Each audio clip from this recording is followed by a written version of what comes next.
Hey there, friend. Welcome back to Daily Dose Radio here in the Bible Bistro. Well, why don't you come on in here and let's open our Bibles up today. We're going to study Psalm 9 this week and next. This is another two-part psalm, and we're going to take it in two pieces so we can, do what we do here, 5 minutes a day, 5 days a week, studying the Psalms verse by verse. And that means that we take our time. And Psalm 9 and its companion, Psalm 10, are very, very important psalms. And also, we have a bunch of firsts again here in this psalm, Psalm 9. Actually, Psalm 9 and 10. One of the firsts is we have in this psalm an acrostic. So between Psalm 9 and Psalm 10, we have the first acrostic psalm in the Psalter. So it begins in Psalm 9, verse 1, and then it goes all the way through to the end in Psalm 10. I think it's verse 17 in Psalm 10. And we have almost a complete acrostic. It's not quite, because we're missing 4 letters out of the Hebrew alphabet, and that would make it a complete acrostic.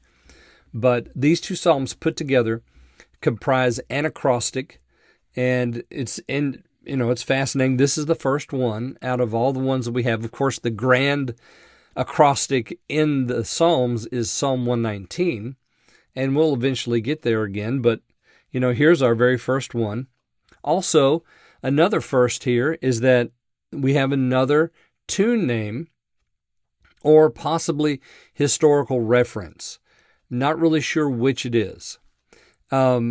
You'll notice that in your introduction it says, of the choir master upon Muth-labben, a psalm of David. Now, what the translator has done here is hedged his bet. He has transliterated the Hebrew into English. Muth-labben is a Hebrew transliteration into English. And translators will do that when they're uncertain about a word's translation. They'll transliterate it. So this could be a tune name. It could be like Sheminith or Gittith. We don't know what those are either. This could be a tune name. It could be an instrument name. But if you look at this, it's not, and in your introduction, Muth-labben will be all run together, one word. In the Hebrew text, Muth-labben is 2 words. And if you translate it, it means death of a son. So this could be translated, of the choir master upon the death of a son, a psalm of David. So that we could have a historical reference here. Actually, in my translation, that's the way I do it, is upon the death of a son. David's not afraid to write poetry about his tragedies, and he had plenty of them. As a matter of fact, David lost 4 sons. He lost the son that Bathsheba bore him out of their adulterous affair. That child died. He lost Amnon. You go back to 2 Samuel chapter 13, and you'll see Amnon is killed by Absalom because Amnon raped his sister Tamar. And of course, Absalom was killed by Joab's men. And then later on, after the death of David, Solomon kills Adonijah, the one who tried to be king. And Adonijah couldn't sit still and couldn't behave himself, and so Solomon eventually killed him. So 4 sons of David are lost. Now, David didn't know about Adonijah because he had already passed away, but 3 during David's lifetime. And so David has a perfect right to write a poetry about that. He's already done it with the death of Absalom. Remember that? We had that just a while back. The deliverance of the words of Cush to David. Well, here's another one, I think. And this upon the death of a son, but we don't know what son. If it was the first boy that Bathsheba bore him, if it was Amnon, or if it was Absalom. And we know with Amnon, David wept bitterly over the death of that son. So it could be that he's heartbroken over one of these 3, and he wrote this psalm to suit that occasion. So that's the introduction. And I'm just going to read the first 2 verses today. I will praise thee, O Lord, with my whole heart. I will show forth all thy marvelous works. I will be glad and rejoice in thee. I will sing praise to thy name, O thou Most High.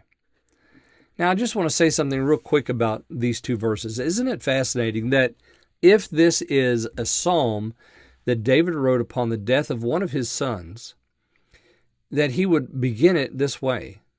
He says, I will give thanks. I will recount all your works. I will sing and exalt you. I will remember your name, O Most High. So I think this is instructive for us because so often when we suffer great tragedy like this, we often retreat into bitterness. We allow bitterness to make its way in because we are distressed at why God wouldn't have saved the child or saved the spouse or saved the person that we're grieving over the loss of. But here David doesn't do that. He turns to the Lord and he says, I will give thanks to you. It's difficult, isn't it? This is a work of faith in David's life, to give thanks to the Lord during such a tragedy. And it's not that he's ignoring the tragedy or that he's not expressing his feeling of hurt. It's just to give thanks to the Lord because, well, like Job said, the Lord gives and the Lord takes away. Blessed be the name of the Lord. So David says, I'm going to give thanks to the Lord with all my heart. I'm not thanking him for the death of the child. I'm just thanking him for who he is. I'm going to recount all of his marvelous works. I'm not going to, accuse him of doing something false or evil here. His marvelous works are marvelous, and I'm going to thank him for them. Sing and exalt and remember your name.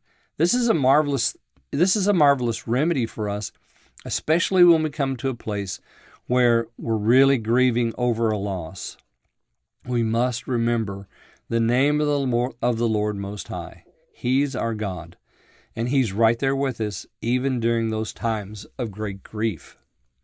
Well, I hope you'll join me again. Tomorrow we're going to look at verses 3 and 4 here in Psalm 9, here on Daily Dose Radio.